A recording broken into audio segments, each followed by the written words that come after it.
The day I learned my parents' company was failing, I was sitting in my private office on the 47th floor of Manhattan's most prestigious financial district, reviewing acquisition reports. I had built my empire quietly, carefully, always staying in the shadows. No one knew that Emma Davidson, the supposed failure of the Davidson family, owned one of the largest private banking institutions in New York. My phone buzzed. A message from my assistant. "Your brother Marcus is all over the financial news. Davidson Corp stocks down 60% in one day." I allowed myself a small smile, remembering the last time I saw my family 5 years ago. The scene played out in my mind as clearly as if it had happened yesterday. "You're nothing but a disappointment," my father had thundered across the massive dining table of our family estate. "Look at your brother, already VP of Operations at 28. And you, wasting your time with these ridiculous small business ventures." My mother sat silently, as always, her perfectly manicured hands folded in her lap. She never defended me, never stood up against my father's tirades. Marcus, my beloved older brother and the family's golden child, smirked from his place at my father's right hand. "Face it, Emma," he drawled, swirling his expensive whiskey. "You're not cut out for the Davidson legacy. Why don't you just accept that junior accounting position I offered you? At least then you'd be somewhat useful to the family." I remember standing up slowly, my chair scraping against the hardwood floor. "I think I'll pass," I said quietly. "In fact, I quit. Consider this my resignation from trying to meet your impossible standards. If you walk out that door," my father's voice dropped dangerously low, "don't expect anything from this family. No connections, no money, no inheritance. Nothing." I paused at the doorway, looking back one last time. "That's fine. I never wanted your money anyway." What they didn't know then, what they still didn't know, was that I had already begun building something of my own. Years of being underestimated had taught me the value of working in silence.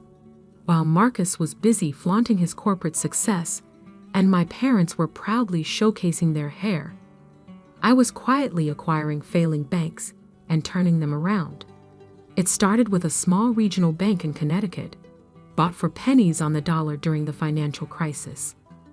I restructured it, modernized operations, and used the profits to acquire more struggling financial institutions. Each acquisition was done through layers of shell companies and holding corporations. The banking world knew that someone was systematically building a financial empire, but no one knew it was the worthless Emma Davidson. Now, 5 years later, I controlled over $50 billion in assets through my banking network. And as fate would have it, Davidson Corp had loans with several of my banks, loans that were about to come due. My phone buzzed again. This time, it was a news alert. Davidson Corp seeks emergency refinancing amid liquidity crisis. I opened my laptop and began typing an email to my legal team. It was time to consolidate all of Davidson Corp's loans under my primary holding company. My father and brother were about to learn that their arrogance had a price. Within hours, my team had confirmed what I already suspected. Marcus had overextended the company, taking on massive debt to fund ambitious expansions. He had believed, like my father always did, that the Davidson name was too big to fail. But markets don't care about family names, and creditors don't accept arrogance as collateral. "Ms. Davidson," my assistant's voice came through the intercom. "Your brother is trying to schedule an emergency meeting with the bank's executives. He doesn't know you own it, of course. Should I have him directed to the usual channels?"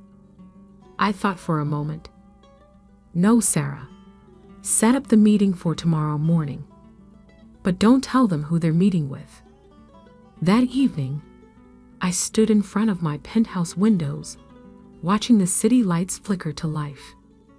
My phone had been buzzing constantly with news alerts about Davidson Corp's impending collapse. The company my grandfather had built, that my father had grown, and that my brother had nearly destroyed, was now teetering on the edge of bankruptcy.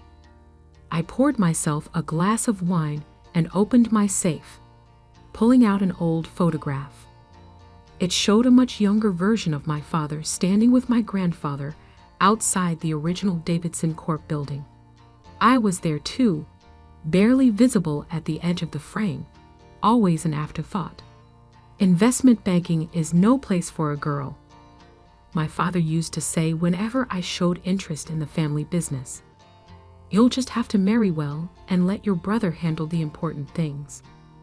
Those words had fueled me through countless late nights and challenging deals.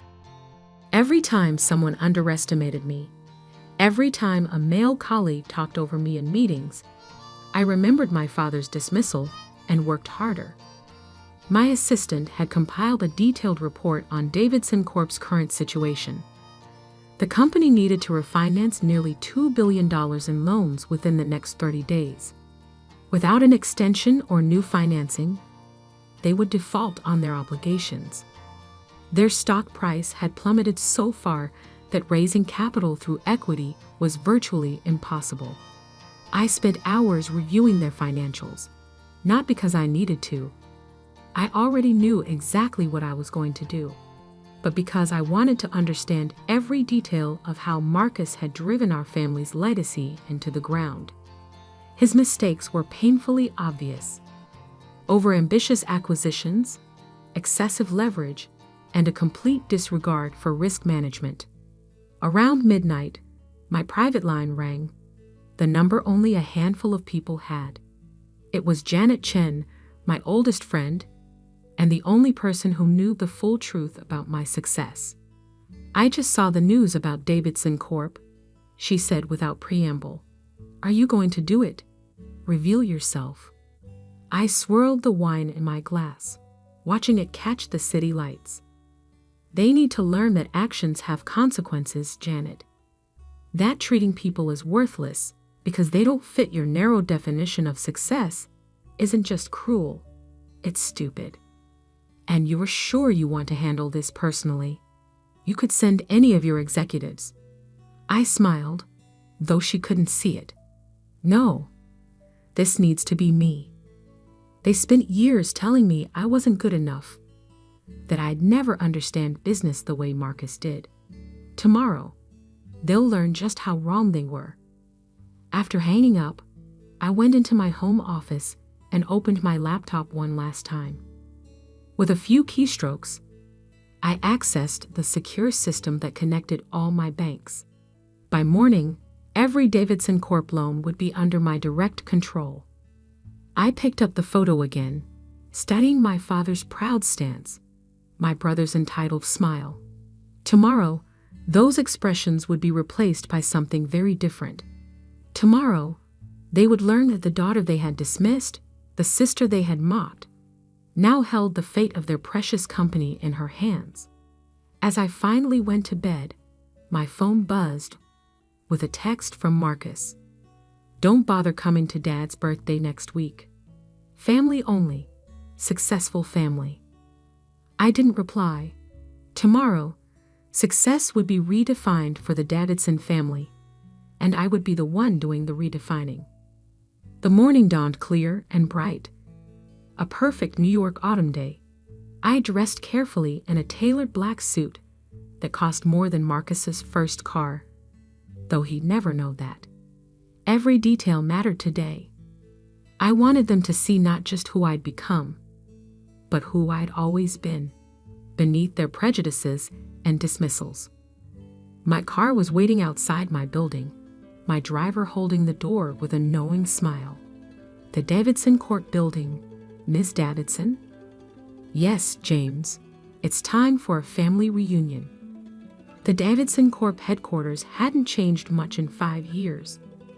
The same imposing glass and steel structure, the same giant logo in the lobby, The same security guards who didn't give me a second glance as I walked in with my team of executives. We were directed to the main conference room on the 50th floor. Through the glass walls, I could see my father and brother already waiting, along with their army of lawyers and financial advisors. They looked tired, defeated, but still arrogant. "Ms. Davidson," my assistant whispered, "they've prepared quite a presentation. Apparently, they think they can convince us to extend their loans without any major restructuring." I smiled slightly. "Let them present. It'll make what comes next even more interesting."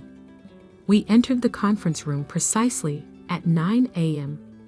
Marcus stood up, his designer suit looking slightly rumpled, dark circles under his eyes, betraying his stress.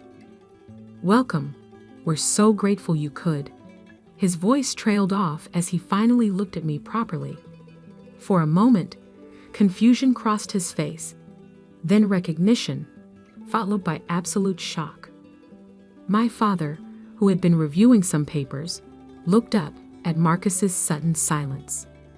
The color drained from his face as he saw me standing at the head of the table.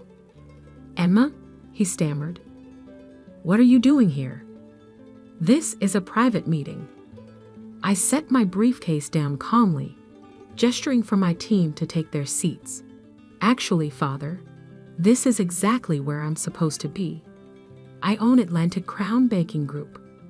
The silence that followed was deafening. Marcus sank back into his chair, his mouth hanging open.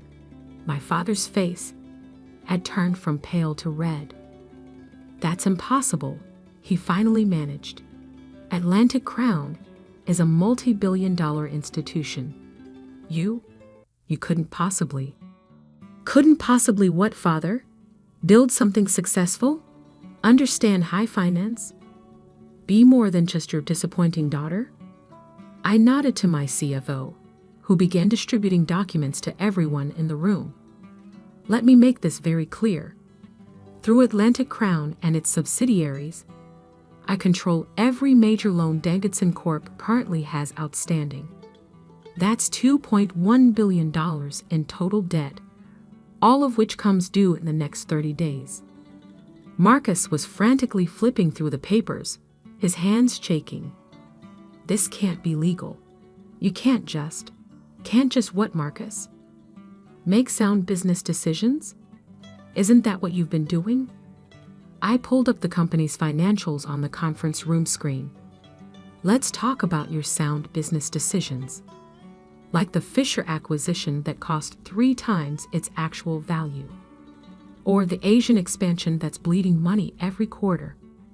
Or my personal favorite, the executive compensation packages you approved while the company was taking on massive debt." My father stood up suddenly, his chair scraping against the floor. "If you think you can come in here and threaten us." "Sit down, Father," I said quietly, but with enough authority that he actually did. "I'm not threatening anyone. I'm simply stating facts. Davidson Corp is technically insolvent. Without an immediate capital injection and loan restructuring, you'll be in default by the end of the month. Your stock price has dropped so low that raising equity is impossible. In short, you need my help." Marcus had finally found his voice again. "Your help?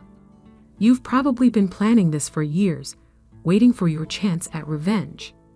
I laughed, the sound echoing in the tense room. "Revenge? Oh, Marcus, if I wanted revenge, I'd simply decline to refinance your loans. Davidson Corp would collapse, and you'd both lose everything. But that's not why I'm here." I pulled out another set of documents, the restructuring proposal my team had prepared. "I'm here because despite everything, this company still means something to me. Not because of you two, but because of Grandfather. He built something real here, something valuable, before you both got so caught up in your own egos that you forgot what really matters in business. My father reached for the proposal with trembling hands. As he read, his face went through a range of emotions: anger, disbelief, and finally, something close to fear. "You want control of the company," he said quietly. "No, Father. I want to save the company. From you." I stood up, walking to the window that overlooked the city. "The restructuring terms are simple. You and Marcus will step down from all executive positions. A new board will be appointed, and the company will be run by qualified professionals, not entitled family members who think the Davidson name makes them infallible." Marcus jumped up. "You can't do this. Dad, tell her she can't do this." I turned back to face them. "Actually, I can, and I will. You have 24 hours to accept these terms. If you refuse, I'll call the loans due immediately. Your choice." One of their lawyers cleared his throat. "Ms. Davidson, while you may control the debt, there are shareholders to consider."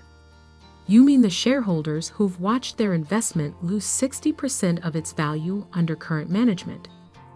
I'm sure they'll be thrilled to hear about a restructuring plan that might actually save their money." My father was still staring at the proposal, his hands shaking slightly. "All these years, while we thought you were nothing, you were building this." "Yes," I said simply.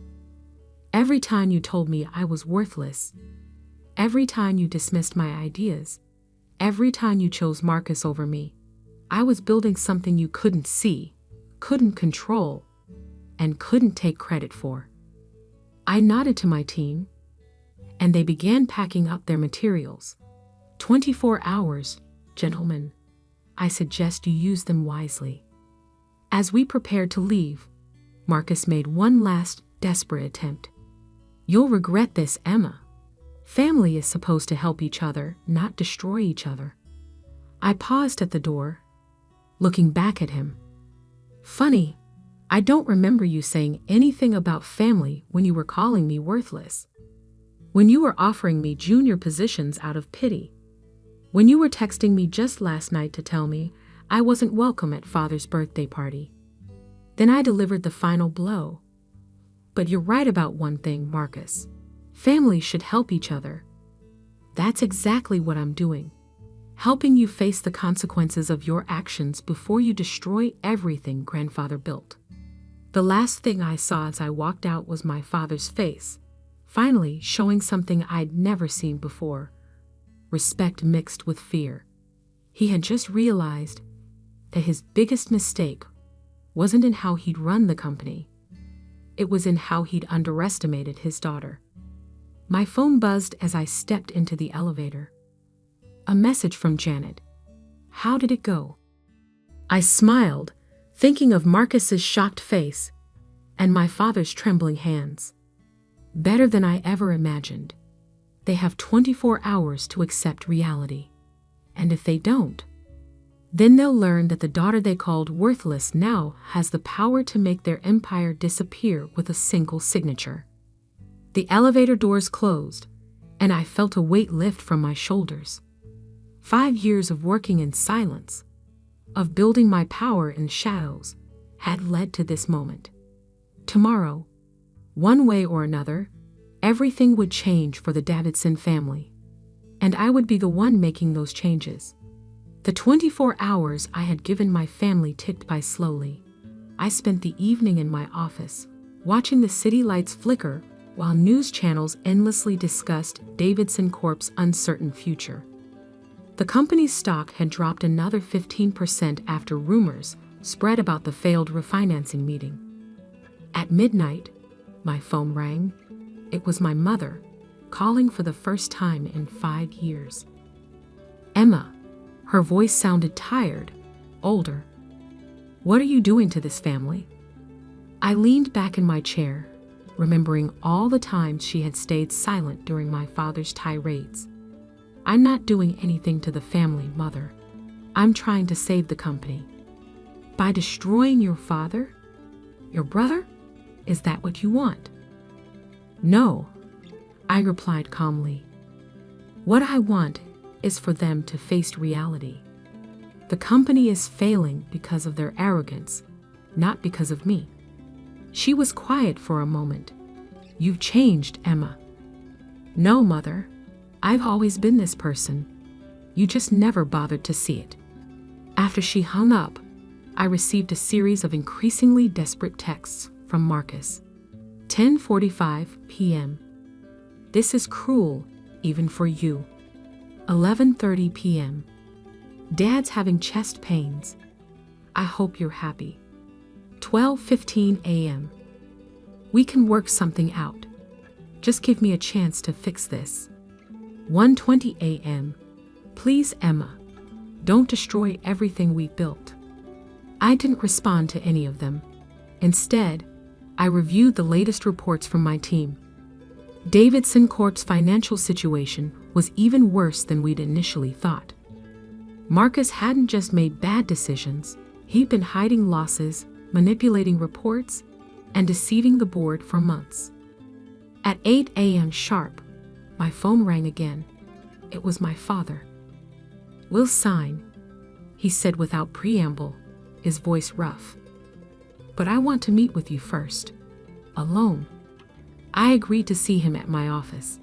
An hour later, he stepped out of the elevator, looking smaller somehow, less imposing than I remembered.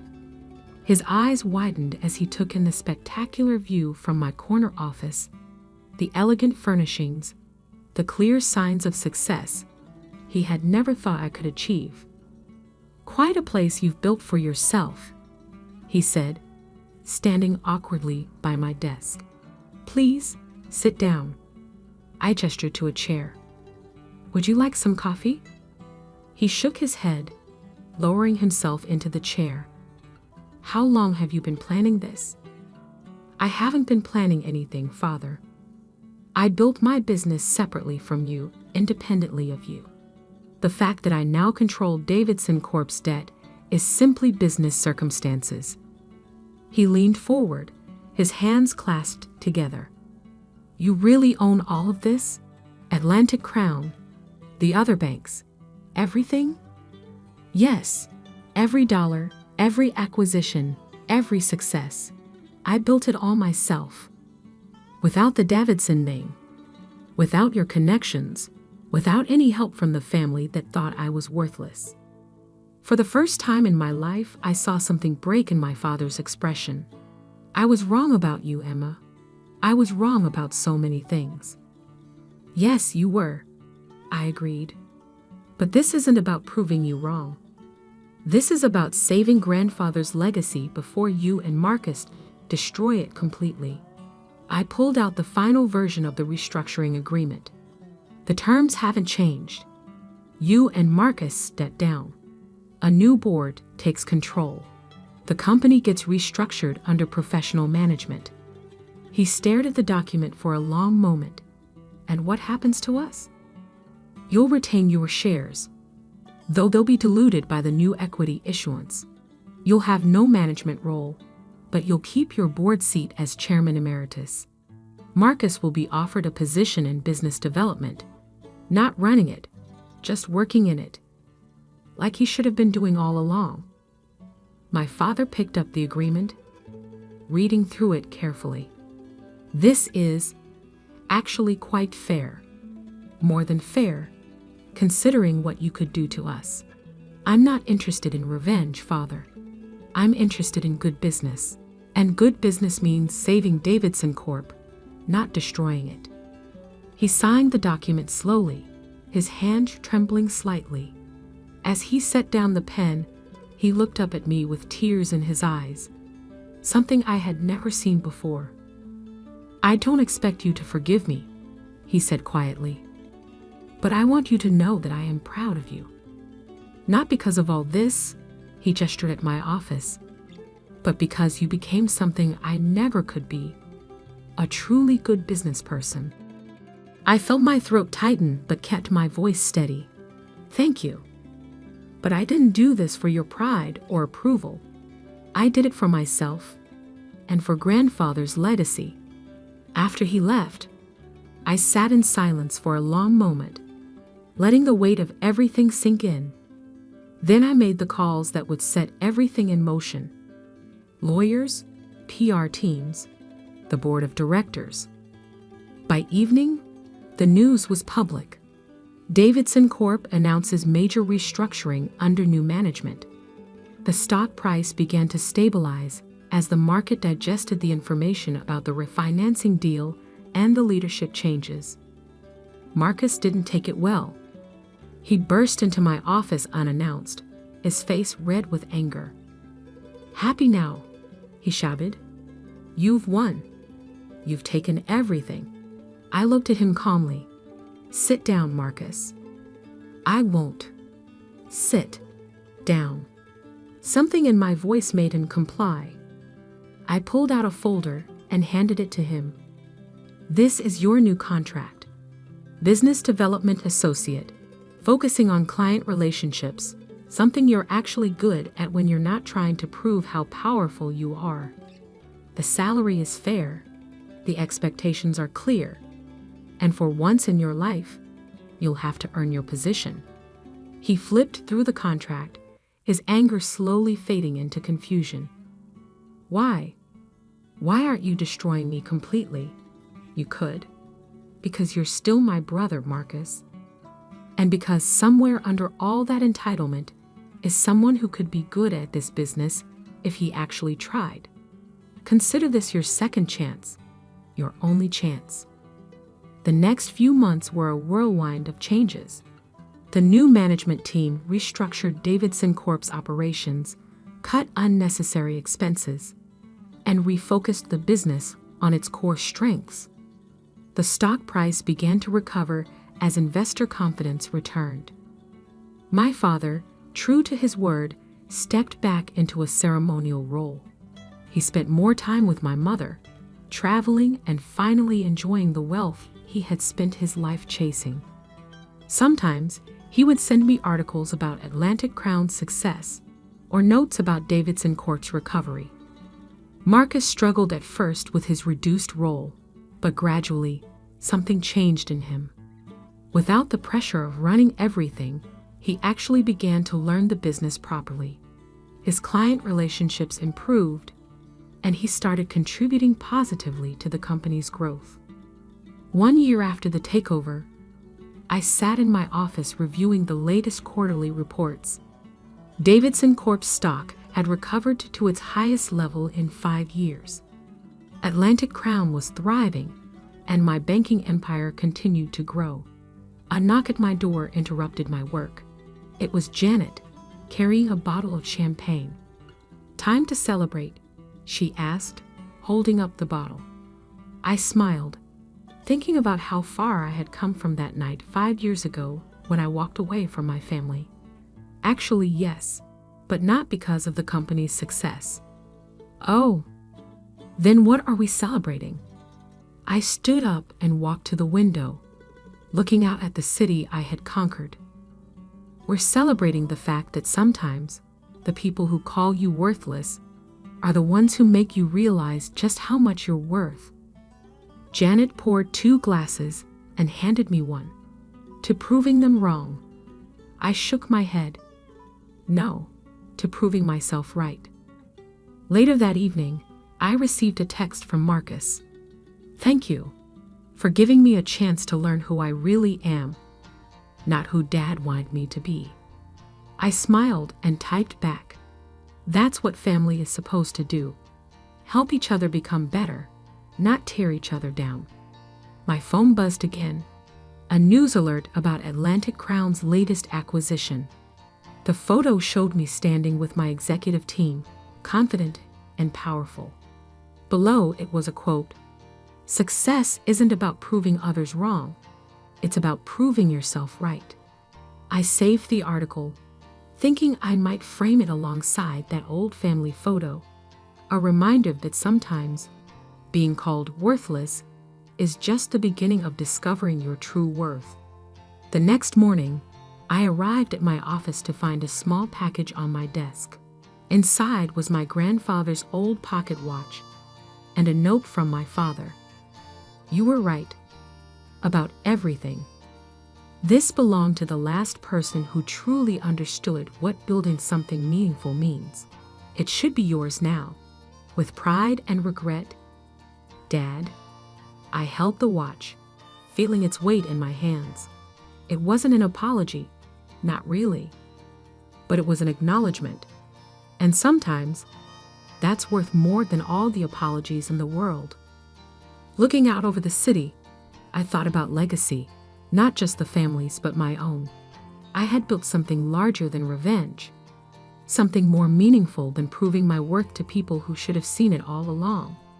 I had built a future where being underestimated would never again mean being powerless. And that was worth everything.